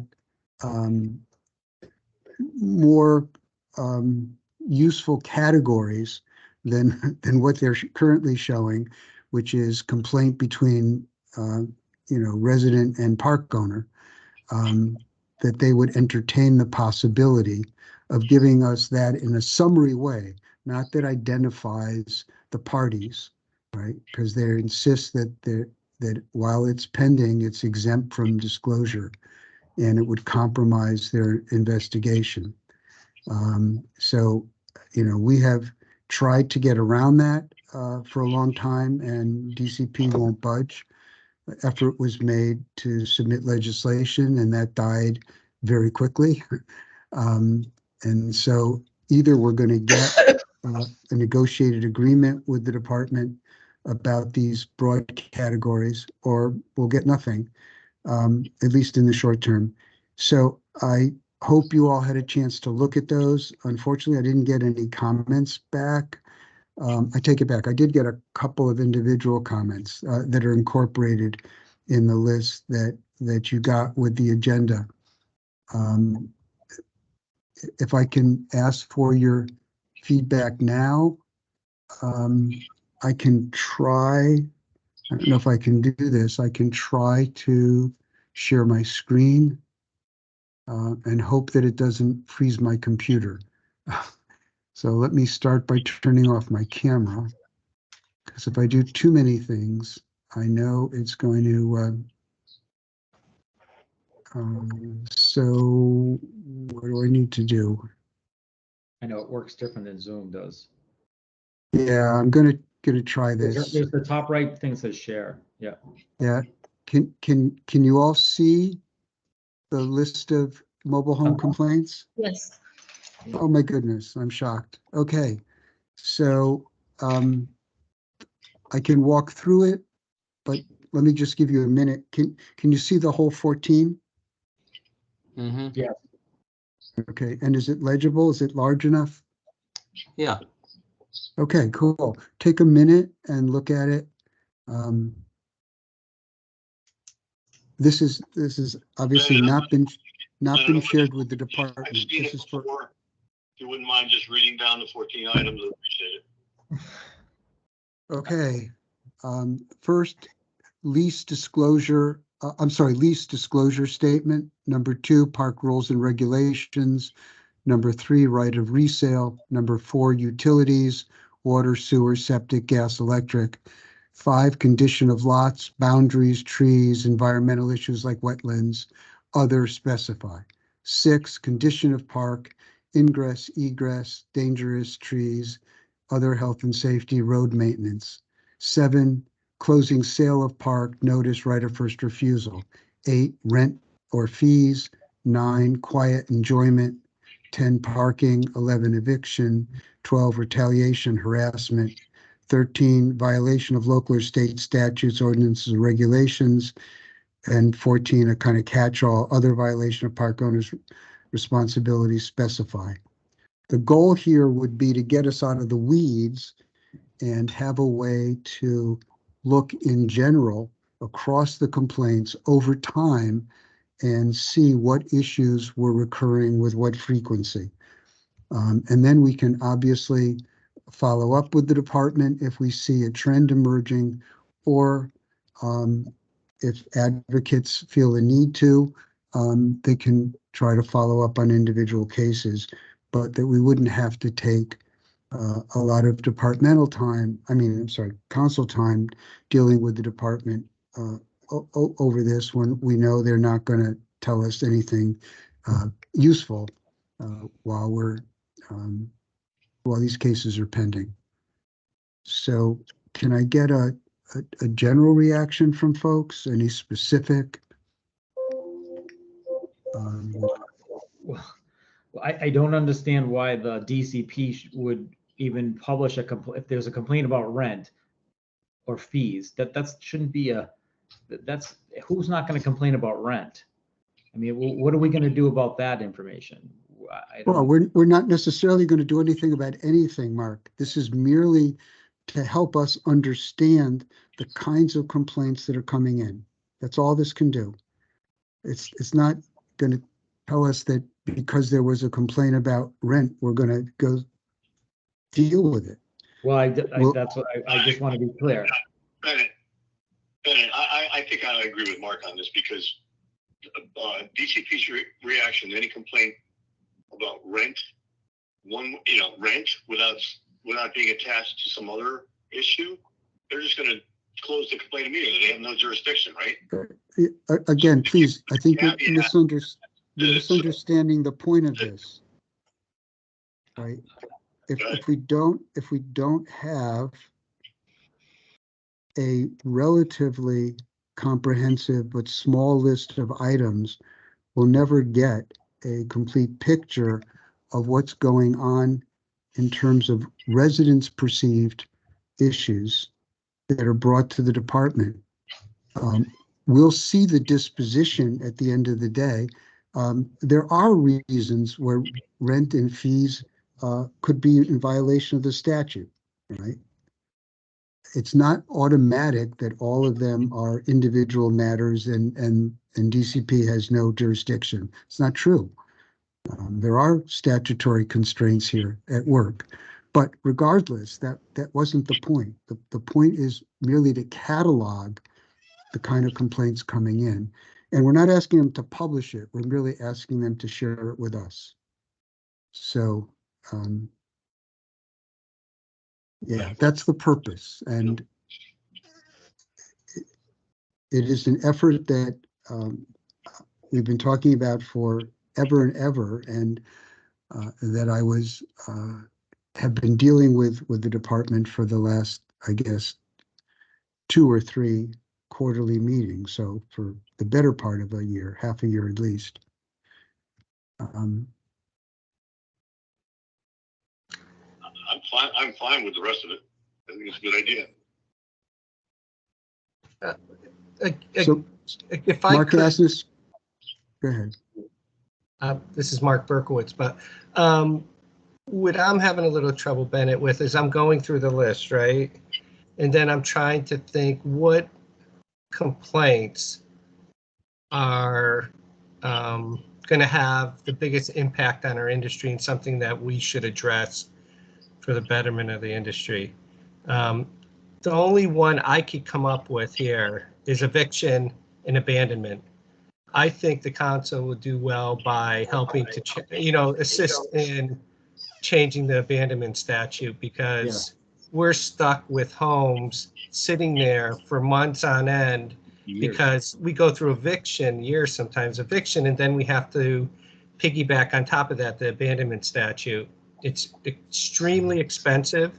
It's time consuming. And from the residents' perspective, they have this old home that's not being taken care of, sitting in their community. That's something that resonates with mobile home park owners. The other violation. Mike, before you go on, what if I add that to number 6, condition of park, and I put abandoned homes? Yeah, and as long as there's sort of a caveat by it that, that we're not responsible, Right. for necessarily for these abandoned homes. No, understood, but it would at Yeah. least give you a sense of Yeah. whether that's an issue from a resident perspective as well, right? Yeah. There have been cases of that where residents have complained about park owners not enforcing the statute or taking action to get rid of derelict homes and other things. So Yeah. could be helpful. I apologize for interrupting. Go ahead with your other. No, that's thoughts. okay. And then as I look through the balance of the list, I keep on going back to, in my mind anyways, we have 10,000 lots and communities throughout Connecticut. We have around 230 mobile home communities, 10,000 lots. And we have at any given time 20 complaints, which is 0.002% of our overall lots in Connecticut. Either there's a lot of people out there that aren't making complaints, or for the most part, we're doing pretty well as an industry, getting so few complaints. So, I think it's worth mentioning that. The only other issue I could see us wanting to stay on top of, if there's violations regarding, state policy or something like that, that could affect, ongoing legislation. So,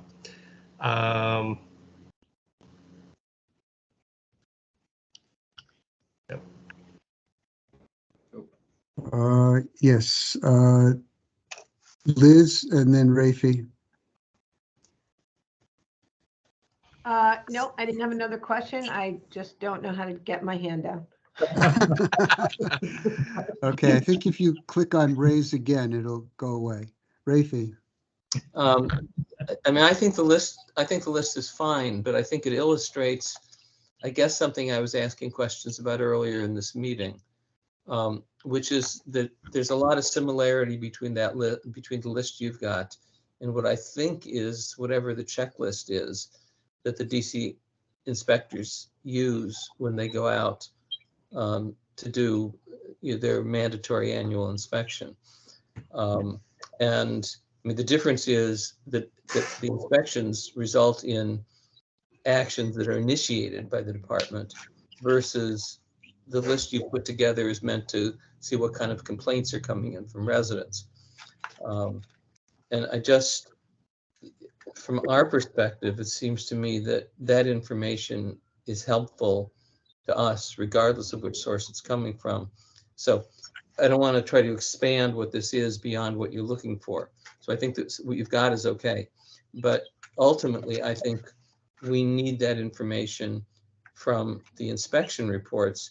And Mark, when you say it's like, a minuscule percentage of the parks have complaints, but I'm assuming that the inspections, if we were combining those complaints together, if we treat the inspections as complaints, then we'd have a much larger percentage of things that parks are being asked to correct.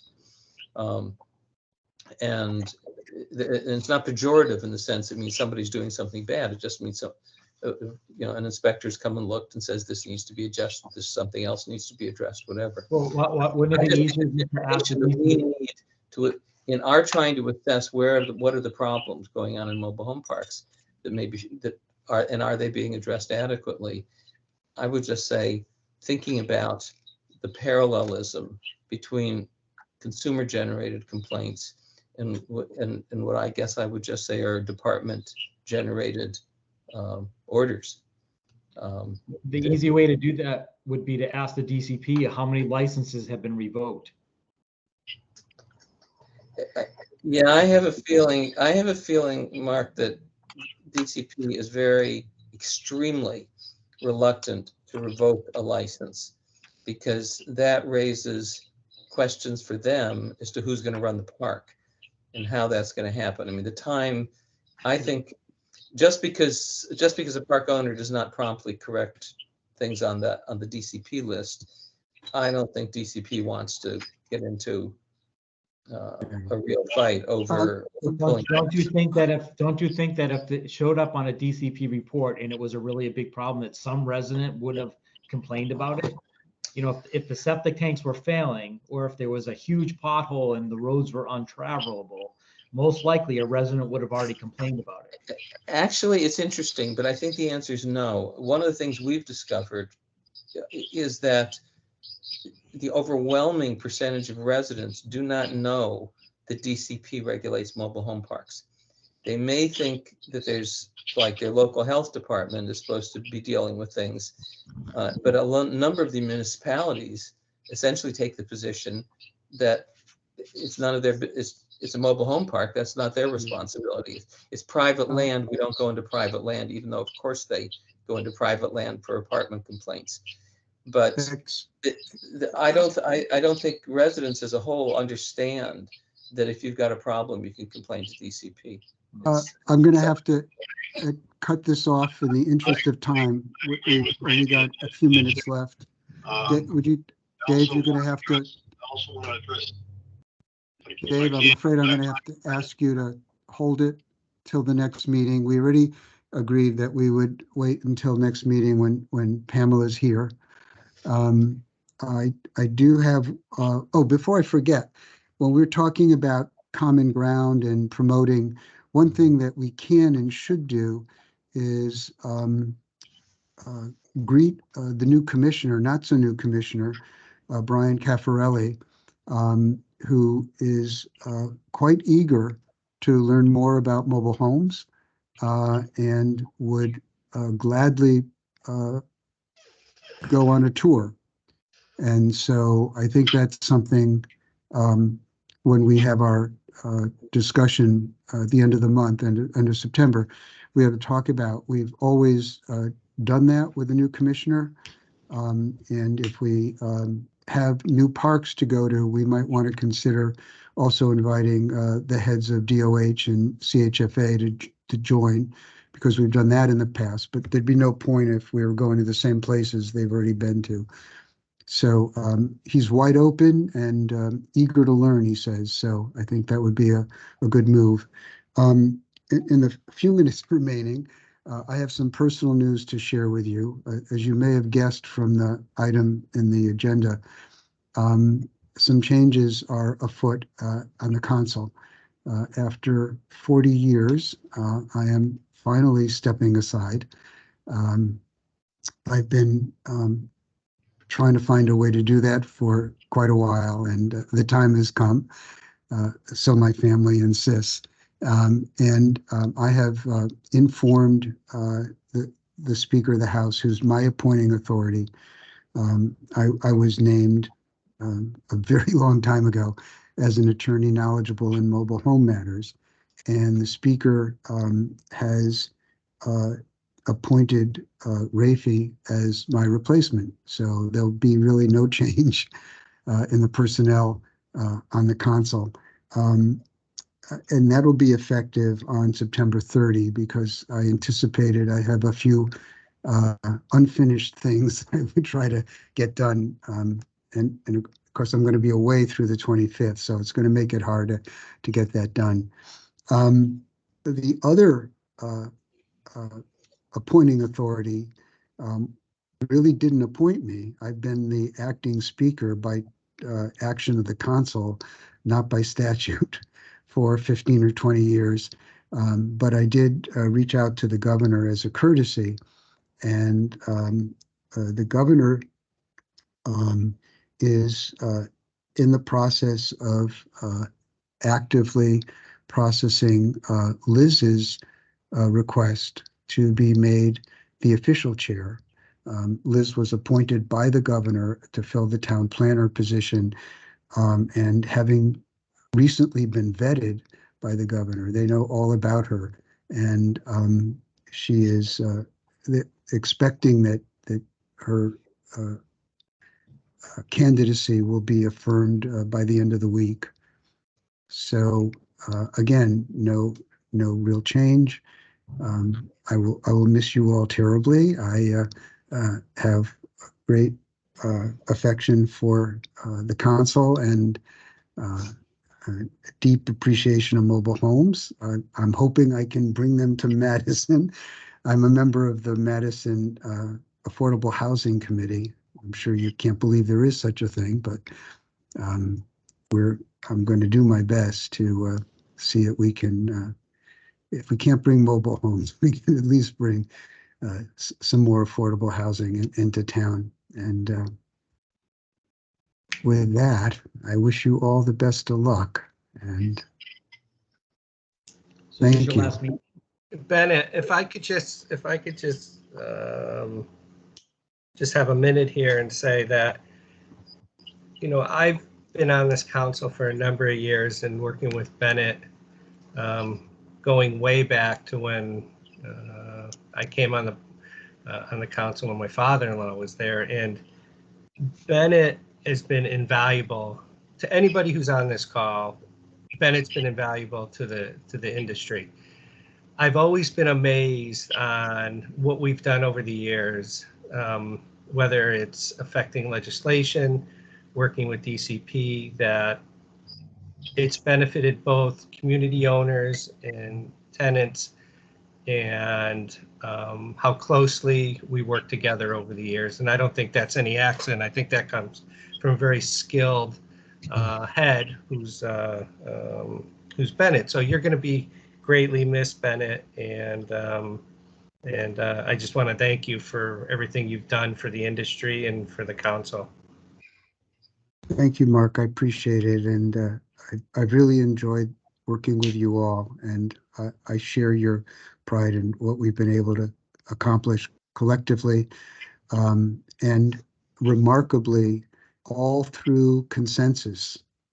And I hope we can find a way, hope you can find a way with Liz's guidance to get back to that mode of operation, because I think that's the only way we're going to make real progress. So, thank you. Bennett, this is Al Ritz.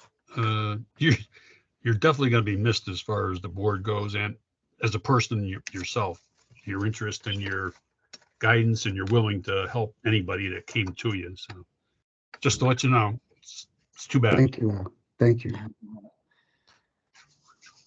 I'd like to say, this is Liz, by the way.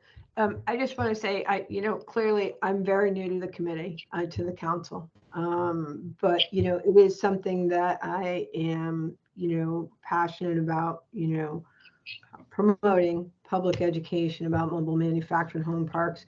I hope to be a sort of neutral party. I know I'm new. I'm going to ask for all of your patience.